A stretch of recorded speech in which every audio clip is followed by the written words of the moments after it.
السلام عليكم ورحمة الله وبركاته. بسم الله الرحمن الرحيم. الحمد لله رب العالمين، والصلاة والسلام على أشرف المخلوقين وسائر الأنبياء والمرسلين، والحمد لله رب العالمين.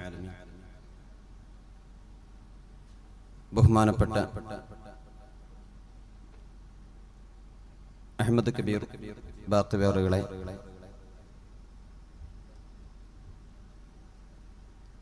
ഈ വേദിയിലിരിക്കുന്ന പണ്ഡിതന്മാരെ, കാരണവന്മാരെ, ഈ സദസ്സിൽ നിരന്തരിക്കുന്ന ബഹുമാനപ്പെട്ട സഹോദരി സഹോദരന്മാരെ, നാം ഇവിടെ ഒരുമിച്ച് കൂടിയിട്ടുള്ളത്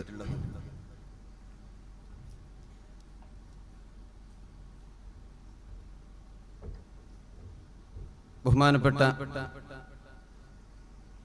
കബീർ ബാക്കവിയുടെ ഒരു വലിയ പ്രസംഗം പ്രതീക്ഷിച്ചുകൊണ്ടാണ്.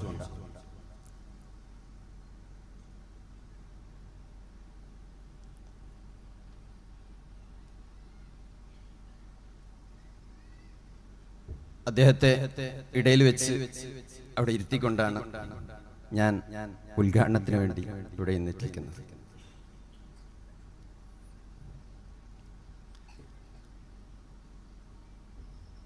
അല്ലാഹുവിന്റെ റസൂൽ സ്വല്ലല്ലാഹു അലൈഹി വസല്ലമ തങ്ങൾ നമ്മെ പഠിപ്പിച്ചു, കുല്ലു നഫ്സിൻ ദാഇഖത്തുൽ മൗത്ത്, എല്ലാ ശരീരവും മരണത്തെ രുചിക്കുന്നതാണ്. ഒരാളും ഈ ലോകത്ത് ബാക്കിയാകുന്നില്ല. അങ്ങനെ അവശേഷിക്കുമായിരുന്നുവെങ്കിൽ അല്ലാഹുവിന്റെ ഹബീബ് മുഹമ്മദ് റസൂലുള്ളാഹി സ്വല്ലല്ലാഹു അലൈഹി വസല്ലമ തങ്ങൾ ഇവിടെ അവശേഷിക്കണമായിരുന്നു. അവിടുത്തെ ദൗത്യം പൂർത്തീകരിച്ച് അല്ലാഹു സുബ്ഹാനഹു വ തആലാന്റെ വിളിക്കുത്തരം നൽകി അവിടുന്ന് അല്ലാഹുവിന്റെ ഹദ്റത്തിലേക്ക് പോയി. ഇനി നാമും നമുക്ക് നിശ്ചയിച്ച ആ അജല് കഴിഞ്ഞാൽ ഇവിടുന്ന് പോവേണ്ടവരാണ്. തീർച്ചയായിട്ടും അല്ലാഹു നമ്മെ തിരികെ വിളിക്കും. അതിനു മുമ്പ്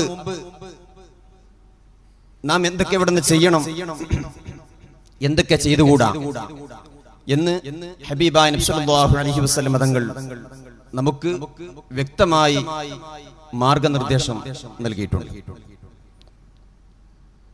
അതുകൊണ്ട് ബഹുമാനപ്പെട്ട സുഹൃത്തുക്കളെ, നാം ആഖിറത്തിലേക്ക് പോകേണ്ടവരാണ് എന്നുള്ളൊരു ചിന്തയോടുകൂടി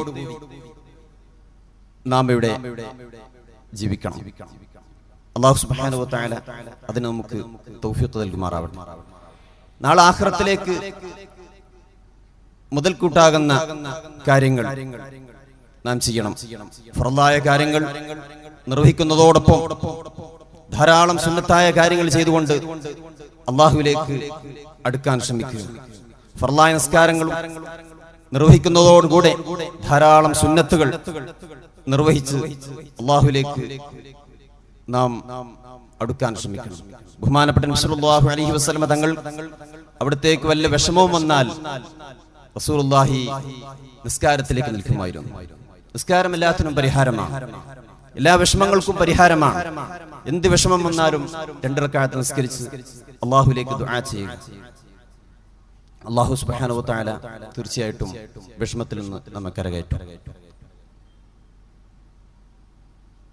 നബി സല്ലല്ലാഹു അലൈഹി വസല്ലം തങ്ങൾ പറഞ്ഞു, ഹാസിബു ഖബല അൻ തുഹാസബു, നിങ്ങൾ വിചാരണ ചെയ്യപ്പെടും, അതിനു മുമ്പ് നിങ്ങളൊന്ന് സ്വയം വിചാരണ നടത്തണം. ഞാൻ എന്തൊക്കെ ചെയ്തിട്ടുണ്ട്, അല്ലാഹു സുബ്ഹാനഹു വ തആല എന്നെ ഇവിടെ നിയോഗിച്ച ധർമ്മം ഞാൻ നിർവഹിച്ചിട്ടുണ്ടോ,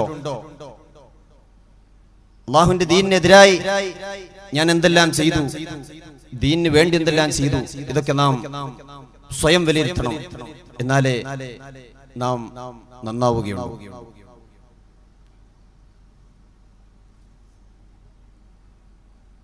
വിശദമായി അതിനെപ്പറ്റിയൊക്കെ നമ്മുടെ കിബീർ ബാക്കി ഉസ്താദ് പറയും.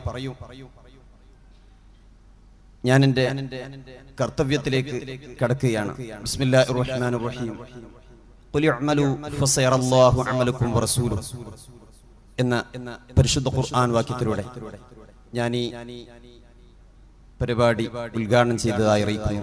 അല്ലാഹു സുബ്ഹാനഹു വ തആല നാം ഇവിടെ ഒരുമിച്ച് കൂടിയതിനെയും ഈ കേൾക്കുന്നതിനെയും അല്ലാഹു സ്വാലിഹായ ഒരു സൽക്രമമായി നമ്മിൽ നിന്ന് സ്വീകരിക്കുമാറാവട്ടെ. നമ്മുടെ മുമ്പിൽ ഈ വഅദ് പറയുന്ന ഉസ്താദിനും നമുക്കും നമ്മുടെ അഹ്ലുകാർക്കും അല്ലാഹു ആഫിയത്തോടെയുള്ള ദീർഘായുസ് നൽകുമാറാവട്ടെ. ഇനിയും ധാരാളം കാലം അല്ലാഹുവിന്റെ ദീനിനു വേണ്ടി ഖിദ്മത്ത് ജീവിക്കാൻ അവർക്കും നമുക്കും അല്ലാഹു തൗഫീഖ് നൽകുമാറാവട്ടെ. അസ്സലാമു അലൈക്കും വറഹ്മത്തുള്ളാഹി.